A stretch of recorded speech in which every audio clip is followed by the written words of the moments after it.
Who are you? Madam কি বলবো, আমি দেবাশিস দত্তা। আমি একটা কন্টেম্প করেছি যে আমাকে। আপনি কি উকিল বাবু? হ্যাঁ, আপনার কোর্ট কোথায়? আমি প্র্যাকটিস করি না। প্র্যাকটিস করেন না, ব্যান্ড পরে আছেন কেন? নিজেকে উকিল বাবু বলছেন, প্র্যাকটিস করি না মানে কি?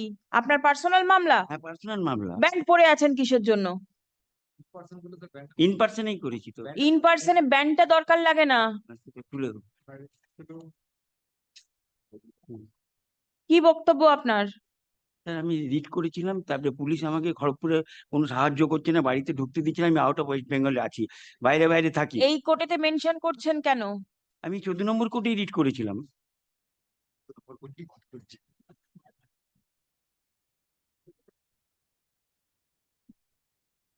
এটা তো পুলিশ ইন অ্যাকশনের মামলা বা এক্সেস অ্যাকশনের মামলা। হুম। 14 নম্বর কোর্ট এখন ওই মামলাগুলো নিচ্ছে না।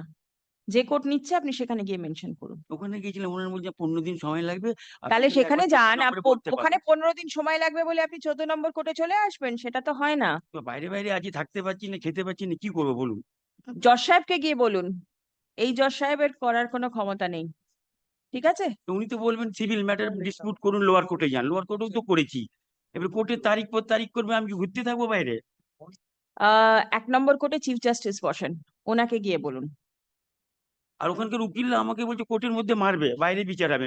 মানে ম্যাজিস্ট্রেটের সামনেই বলছে, কিছু করছেন না। আমাকে এটাই কমপ্লেন দিতে এসেছিলাম আমি খড়গপুর কোর্টে। Call the list please.